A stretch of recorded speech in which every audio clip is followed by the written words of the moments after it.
वचन हेतु सादर आमंत्रित करता हूं। माननीय प्रधानमंत्री जी। नमस्कार।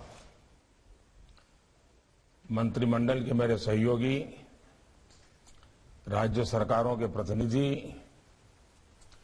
इंडस्ट्री और एकेडेमिया से जुड़े सभी साथी, कृषि विज्ञान केंद्रों में जुड़े हुए हमारे सभी किसान भाई बहन, देवियों और सज्जनों, ये सुखद संयोग है कि 3 साल पहले आज ही के दिन पीएम किसान सम्मान निधि की शुरुआत की गई थी। ये योजना आज देश के छोटे किसानों का बहुत बड़ा संबल बनी है। इसके तहत देश के 11 करोड़ किसानों को लगभग 1.25 लाख करोड़ रुपए दिए जा चुके हैं। इस योजना में भी हम स्मार्टनेस का अनुभव कर सकते हैं। सिर्फ एक क्लिक पर 10-12 करोड़ किसानों के बैंक खातों में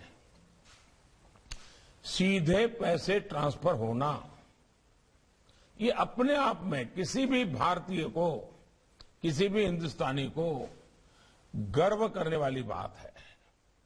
साथियों, बीते 7 सालों में हमने बीज से बाजार तक ऐसे ही अनेक नई व्यवस्थाएं तैयार की हैं, पुरानी व्यवस्थाओं में सुधार किया है।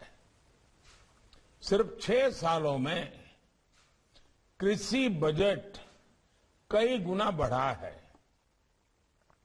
किसानों के लिए कृषि लोन में भी 7 सालों में 2.5 गुना की बढ़ोतरी की गई है।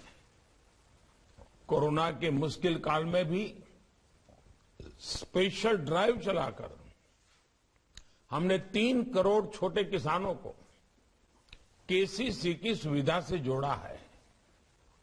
इस सुविधा का विस्तार एनिमल हस्बेंड्री, पशुपालन और फिशरीज से जुड़े किसानों के लिए भी किया गया है। माइक्रो इरिगेशन का नेटवर्क जितना सशक्त हो रहा है, उससे भी छोटे किसानों को बहुत मदद मिल रही है। साथियों, इन्हीं सब प्रयासों के चलते हर साल किसान रिकॉर्ड प्रोडक्शन कर रहे हैं और एमएसपी पर भी खरीद के नए रिकॉर्ड बन रहे हैं। ऑर्गेनिक खेती को प्रोत्साहन देने के कारण आज ऑर्गेनिक प्रोडक्ट्स का मार्केट अब 11,000 करोड़ का हो चुका है। इसका एक्सपोर्ट भी 6 वर्षों में 2,000 करोड़ से बढ़कर 7,000 करोड़ रुपए से ज्यादा हो रहा है। साथियों, इस वर्ष का एग्रीकल्चर बजट बीते सालों के इन्हीं प्रयासों को कंटिन्यू करता है, उनको विस्तार देता है। इस बजट में कृषि को आधुनिक और स्मार्ट बनाने के लिए मुख्य रूप से 7 रास्ते सुझाए गए हैं। पहला, गंगा के दोनों किनारों पर 5 किलोमीटर के दायरे में नेचुरल फार्मिंग को मिशन मोड पर कराने का लक्ष्य है। उसमें हर्बल मेडिसिन पर भी बल दिया जा रहा है, फल फूल पर भी बल दिया जा रहा है। दूसरा, एग्रीकल्चर और हॉर्टिकल्चर में आधुनिक टेक्नोलॉजी किसानों को उपलब्ध कराई जाएगी। तीसरा, खाद्य तेल के इंपोर्ट को कम करने के लिए मिशन ऑयल पाम के साथ साथ तिलहन को जितना हम बल दे सकते हैं, उसको सशक्त करने का हम प्रयास कर रहे हैं और इस बजट में इसको बल दिया गया है। इसके अलावा चौथा लक्ष्य है कि खेती से जुड़े उत्पादों के ट्रांसपोर्टेशन के लिए पीएम गति शक्ति प्लान द्वारा लॉजिस्टिक की नई व्यवस्था बनाई जाएगी। बजट में 5वां समाधान दिया गया है कि एग्री वेस्ट मैनेजमेंट को अधिक ऑर्गेनाइज किया जाएगा। वेस्ट टू एनर्जी के उपायों से किसानों की आय बढ़ाई जाएगी। छठा सॉल्यूशन है कि देश के 1.5 लाख से भी ज्यादा पोस्ट ऑफिस में रेगुलर बैंकों जैसी सुविधाएं मिलेगी ताकि किसानों को परेशानी ना हो। और 7वां ये कि एग्री रिसर्च और एजुकेशन से जुड़े सिलेबस में skill development, human resource development आज के आधुनिक समय के अनुसार बदलाव किया जाएगा। साथियों, आज दुनिया में हेल्थ अवेयरनेस बढ़ रही है, एनवायरमेंट फ्रेंडली लाइफस्टाइल के प्रति जागरूकता बढ़ रही है, ज्यादा से ज्यादा लोग इसकी तरफ आकर्षित हो रहे हैं। इसका मतलब ये है कि इसका मार्केट भी बढ़ रहा है। हम इससे जुड़ी चीजें, जो चीजें हैं जैसे नेचुरल फार्मिंग है, ऑर्गेनिक फार्मिंग है, इसकी मदद से इसके मार्केट को कैप्चर करने की कोशिश कर सकते हैं। नेचुरल फार्मिंग के फायदे जन जन तक पहुंचाने में हमारे कृषि विज्ञान केंद्र और एग्रीकल्चर यूनिवर्सिटीज को पूरी ताकत से जुटना होगा। हमारे केवीकेस एक एक गांव गोद ले सकते हैं। हमारी एग्रीकल्चर यूनिवर्सिटी 100 या 500 किसानों को अगले 1 साल में नेचुरल खेती की तरफ लाने का लक्ष्य रख सकती है। साथियों, आजकल हमारी मिडिल क्लास फैमिलीज में, अपर मिडिल क्लास फैमिलीज में एक और ट्रेंड दिखता है। अक्सर देखने में आता है कि उनके डाइनिंग टेबल पर कई सारी चीजें पहुंच गई हैं। प्रोटीन के नाम पर, कैल्शियम के नाम पर, ऐसे कई प्रोडक्ट्स का डाइनिंग टेबल पर जगह बना रहे हैं। इसमें बहुत सारे प्रोडक्ट विदेश से आ रहे हैं और ये भारतीय टेस्ट के अनुसार भी नहीं होते, जबकि ये सारे प्रोडक्ट्स हमारे भारतीय उत्पादों जो हमारे किसान पैदा करते हैं उसमें सब कुछ है, लेकिन हम सही ढंग से प्रस्तुत नहीं कर पा रहे हैं, उसका मार्केटिंग नहीं कर पा रहे हैं। और इसलिए हमें कोशिश करनी चाहिए, इसमें भी वोकल फॉर लोकल जरूरी है। भारतीय अन्न, भारतीय फसलों में भी वो बहुतायत में पाया ही जाता है और ये हमारे टेस्ट का भी होता है। दिक्कत ये है कि हमारे यहां इसकी उतनी जागरूकता नहीं है, काफी लोगों को इसके बारे में पता ही नहीं है। कैसे हम भारतीय अन्न को प्रसारित करें, इस और भी हमें ध्यान देना होगा। हमने देखा है कि कोरोना काल में हमारे यहां के मसाले, हल्दी जैसी चीजों का आकर्षण बहुत बढ़ा है। साल 2023 इंटरनेशनल ईयर ऑफ मिलेट्स है। इसमें भी हमारा कॉरपोरेट जगत आगे आए, भारत के मिलेट्स की ब्रांडिंग करे, प्रचार करे, हमारा जो मोटा धन है।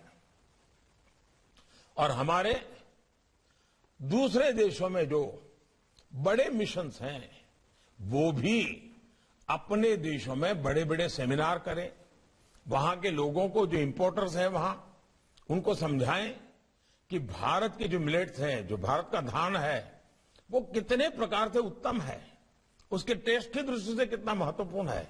हम हमारे मिशनों को लगा सकते हैं।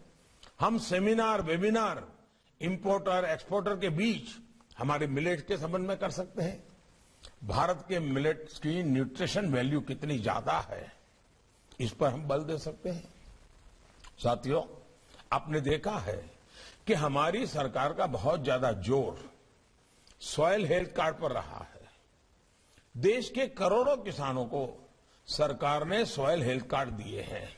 जिस तरह एक जमाना था, न पैथोलॉजी लैब होती थी, न लोग पैथोलॉजी टेस्ट करवाते थे, लेकिन अब कोई भी बीमारी आई तो सबसे पहले पैथोलॉजी चेकअप होता है, पैथोलॉजी लैब में जाना होता है।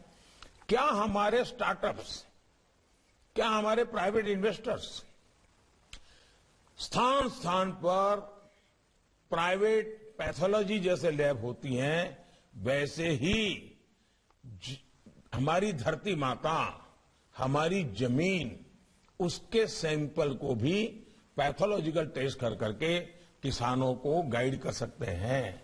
सॉइल हेल्थ की जांच ये लगातार होती रहे, ये हमारे किसानों को अगर हम आदत डालेंगे तो छोटे छोटे किसान भी हर साल एक बार सॉइल टेस्ट जरूर करवाएंगे।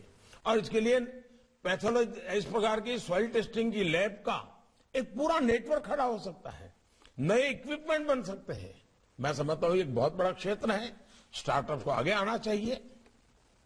हमें किसानों में भी ये जागरूकता बढ़ानी होगी, उनका सहज स्वभाव बनाना होगा कि वो 1-2 साल में अपने खेत की मिट्टी का टेस्ट करवाएं और उसके मुताबिक उसमें कौन सी दवाइयों की जरूरत है, कौन से फर्टिलाइजर की जरूरत है, किस फसल के लिए उपयोगी है, उसको उनको एक साइंटिफिक ज्ञान मिलेगा।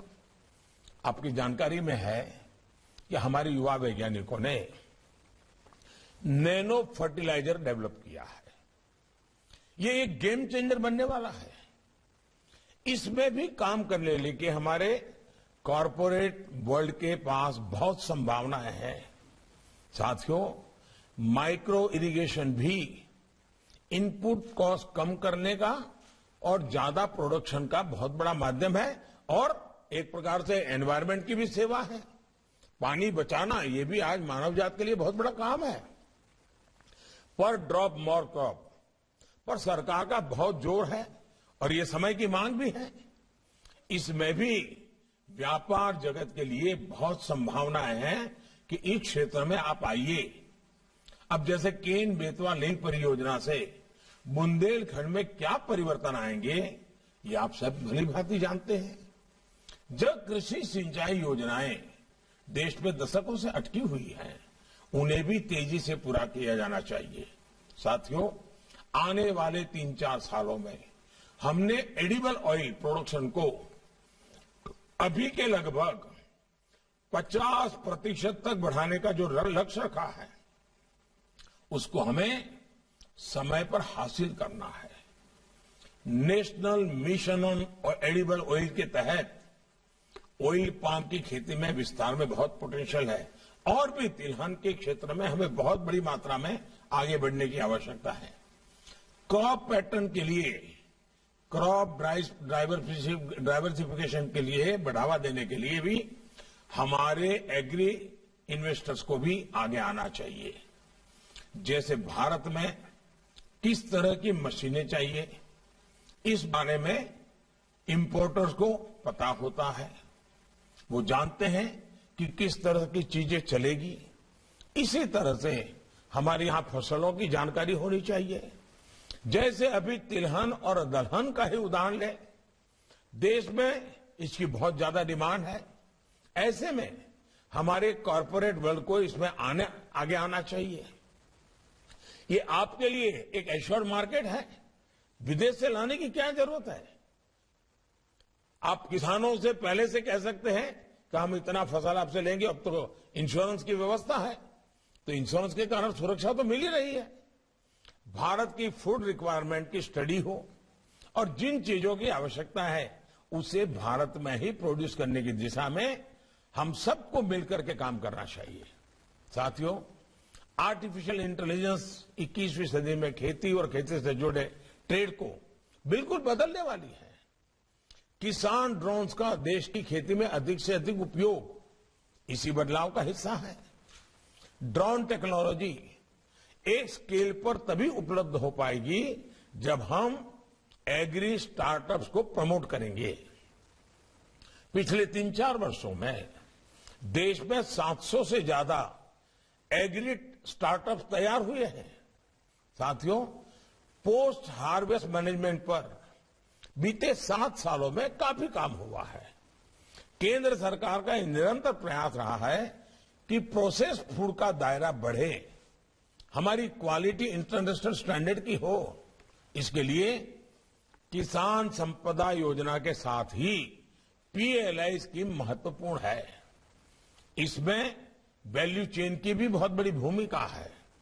इसलिए 1,00,000 करोड़ रुपए का विशेष एग्रीकल्चर इंफ्रास्ट्रक्चर फंड बनाया गया है। आपने देखा है कि कुछ दिन पहले ही भारत ने यूएई, गल्फ कंट्रीज के साथ, अबू धाबी के साथ कई महत्वपूर्ण समझौते किए हैं। इसमें फूड प्रोसेसिंग में सहयोग बढ़ाने के लिए भी कई अहम फैसले लिए गए हैं। साथियों, एग्री रेसिड्यू, जिसे पराली भी कहते हैं, उसका मैनेजमेंट किया जाना भी उतना ही जरूरी है। इसके लिए इस बजट में कुछ नए उपाय किए गए हैं, जिससे कार्बन एमिशन भी कम होगा और किसानों को इनकम भी होगी।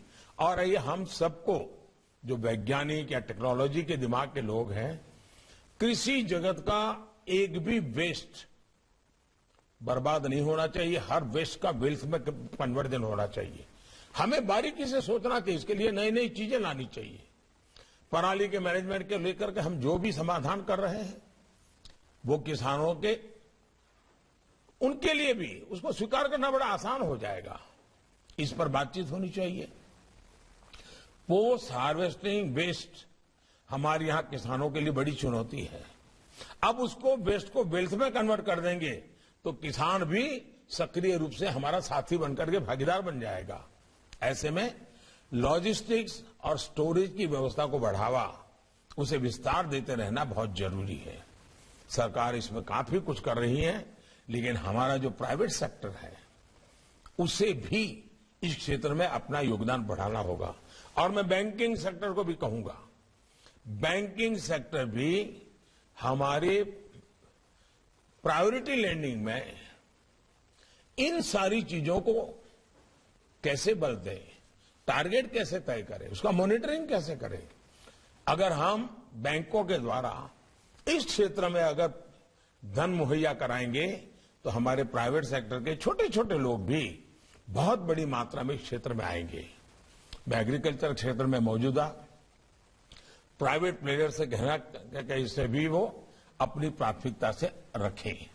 साथियों, एग्रीकल्चर में इनोवेशन और पैकेजिंग दो ऐसे क्षेत्र हैं जिन पर और ज्यादा ध्यान दिए जाने की जरूरत है। आज दुनिया में कंज्यूमरिज्म बढ़ रहा है, तो पैकेजिंग और ब्रांडिंग इसका बहुत महत्व है। फलों की पैकेजिंग में हमारे कॉरपोरेट हाउसेज को, एग्री स्टार्टअप्स को बड़ी संख्या में आगे आना चाहिए। इसमें भी जो एग्री वेस्ट होता है, उससे बेस्ट पैकेजिंग कैसे की जा सकती है, उस और उन्हें ध्यान देना चाहिए। वो इसमें किसानों की मदद करें और इस दिशा में अपनी योजनाएं बनाएं। भारत में फूड प्रोसेसिंग और इथेनॉल में निवेश की बहुत संभावनाएं बन रही हैं। सरकार इथेनॉल की 20% ब्लेंडिंग का लक्ष्य लेकर चल रही है। एश्योर मार्केट है। 2014 से पहले जहां 1-2% इथेनॉल ब्लेंडिंग होती थी, वहीं अब ये 8% आसपास पहुंच चुकी है। इथेनॉल ब्लेंडिंग को बढ़ाने के लिए सरकार काफी इंसेंटिव दे रही है। इस क्षेत्र में भी हमारे व्यापारी जगत आगे आए, हमारे बिजनेस हाउसेस आगे आए। एक विषय नेचुरल जूसेस का भी है। इसकी पैकेजिंग का बहुत महत्व है। ऐसी पैकेजिंग जिससे उस प्रोडक्ट की आयु लंबी हो, वो ज्यादा से ज्यादा दिनों तक चले। इस और भी काम किया जाने की आवश्यकता, क्योंकि हमारे यहां इतनी विविधता वाले फल होते हैं। और भारत में नेचुरल जूसेस, हमारे जो फलों के रस है, बहुत सारे ऑप्शंस अवेलेबल है, बहुत सारी वैरायटीज हैं। हमें बाहर की नकल करने के बजाय भारत में जो नेचुरल जूसेस है, उसे प्रमोट करना चाहिए, पॉपुलर करना चाहिए। साथियों, एक और विषय है कोऑपरेटिव सेक्टर का। भारत का कोऑपरेटिव सेक्टर काफी पुराना है, वाइब्रेंट है। चाहे वो चीनी मिलें हो, खाद कारखाने हो, डेयरी हो, ऋण की व्यवस्था हो, अनाज की खरीद हो, कोऑपरेटिव सेक्टर की भागीदारी बहुत बड़ी है। हमारी सरकार ने इससे जुड़ा नया मंत्रालय भी बनाया है और उसका मूल कारण किसानों की ज्यादा से ज्यादा मदद करने का है। हमारी कोऑपरेटिव में एक वाइब्रेंट बिजनेस एंटिटी बनाने का बहुत स्कोप होता है। आपका लक्ष्य होना चाहिए कि कोऑपरेटिव को एक सफल बिजनेस एंटरप्राइज में कैसे बदले। साथियों, हमारे जो माइक्रो फाइनेंसिंग इंस्टीट्यूट्स है, उनसे भी मेरा आग्रह है कि वो आगे आए और एग्री स्टार्टअप को, फार्म प्रोड्यूस ऑर्गेनाइजेशन, एफपीओस को ज्यादा से ज्यादा आर्थिक मदद करें। हमारे देश के छोटे किसानों का खेती पर होने वाला खर्च कम करने में एक बड़ी भूमिका भी आप सभी निभा सकते हैं। जैसे हमारा छोटा किसान खेती में इस्तेमाल होने वाले आधुनिक उपकरण नहीं खरीद सकता, इसका एक समाधान है। छोटा किसान कहां से लाएगा? और उसको आज लेबरर भी बहुत कम मिलते हैं। ऐसी स्थिति में हम एक नए तरीके से सोच सकते हैं क्या? पूलिंग का।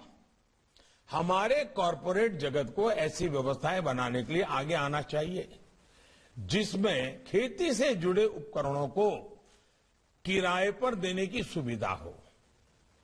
हमारी सरकार किसानों को अन्नदाता के साथ ही ऊर्जादाता बनाने के लिए बड़ा अभियान चला रही है। देश भर के किसानों को सोलर पंप वितरित किए जा रहे हैं। हमारे ज्यादा से ज्यादा किसान खेतों में कैसे सोलर पावर पैदा करें, इस दिशा में भी हमने अपने प्रयास बढ़ाने चाहिए। उसी प्रकार से मेड़ पर पेड़, हमारे जो खेत की सीमा होती है, आज हम टिम्बर इंपोर्ट करते हैं। अगर हम हमारे किसानों को साइंटिफिक तरीके से अपनी मेड़ पर इस प्रकार के टिम्बर के लिए प्रेरित करें तो 10-20 साल के बाद उसकी आय का एक नया साधन वो बन जाएगा। सरकार उसमें कानूनी आवश्यक जो भी बदलाव है वो भी करे। साथियों, किसानों की आय बढ़ाना, खेती का खर्च कम करना, बीज से बाजार तक किसानों को आधुनिक सुविधाएं देना, ये हमारी सरकार की प्राथमिकता है। मुझे विश्वास है आपके सुझावों से सरकार के प्रयासों को और हमारा किसान जो सपने देख करके कुछ करना चाहता है, उन सबको बल मिलेगा। और मुझे विश्वास है कि आज हम कृषि के एक नेक्स्ट जनरेशन पर चर्चा करना चाहते हैं, परंपरागत पद्धतियों से बाहर आने के लिए सोचना चाहते हैं। बजट में जिन चीजों का प्रावधान किया गया उसी के लाइट में हम अच्छा कैसे कर सकते हैं। और हमारी आपसे मेरा आग्रह यही है, इस सेमिनार में निकलना चाहिए। 1 अप्रैल से ही नया बजट जिस दिन लागू होगा उसी दिन हम चीजों को रोल आउट कर दें, काम शुरू कर दें। अभी हमारे पास पूरा मार्च महीना है, बजट ऑलरेडी संसद में रख दिया गया है, अब वो बजट ही हमारे सामने है। ऐसी स्थिति में हम समय न खराब करते हुए जून जुलाई में हमारा किसान खेती का नया वर्ष प्रारंभ करे, उसके पहले इस मार्च महीने में सारी तैयारी कर लें। अप्रैल में हम किसानों तक चीजों को पहुंचाने का प्लान करें। उसमें हमारा कॉर्पोरेट वर्ल्ड आए, हमारा फाइनेंशियल वर्ल्ड आए, हमारे स्टार्टअप आए, हमारे टेक्नोलॉजी के लोग आए। हम भारत की आवश्यकताओं को, कृषि प्रधान देश है, हमें एक तस्सु भर चीज बाहर से नहीं लानी चाहिए। देश की आवश्यकताओं के अनुसार हमें तैयार करना चाहिए। और मुझे विश्वास है अगर हम हमारे किसानों को, हमारी एग्रीकल्चर यूनिवर्सिटीज को, हमारे एग्रीकल्चर के स्टूडेंट्स को इन सारे कामों के एक प्लेटफॉर्म पर लाकर के आगे बढ़ेंगे तो सच्चे अर्थ में बजट ये सिर्फ आंकड़ों का खेल नहीं रहेगा। बजट जीवन परिवर्तन, कृषि परिवर्तन, ग्राम जीवन परिवर्तन का एक बहुत बड़ा साधन बन सकता है। इसलिए मैं आपसे आग्रह करता हूं कि ये सेमिनार, ये वेबिनार बहुत ही प्रोडक्टिव होना चाहिए, कॉन्क्रीट होना चाहिए, सारे एक्शनेबल पॉइंट के साथ होना चाहिए और तभी जाकर के हम परिणाम ला सकेंगे। मुझे विश्वास है कि आप सभी इस क्षेत्र से जुड़े देश भर के लोग आज इस वेबिनार से जुड़े हैं। इसके कारण डिपार्टमेंट को भी बहुत ही अच्छा मार्गदर्शन आपकी तरफ से मिलेगा, सीमलेसली चीजों को लागू करने का रास्ता निकलेगा और हम तेजी से साथ मिलकर के आगे बढ़ेंगे। मैं फिर एक बार आप सबका बहुत बहुत धन्यवाद करता हूं और मैं शुभकामनाएं देता हूं।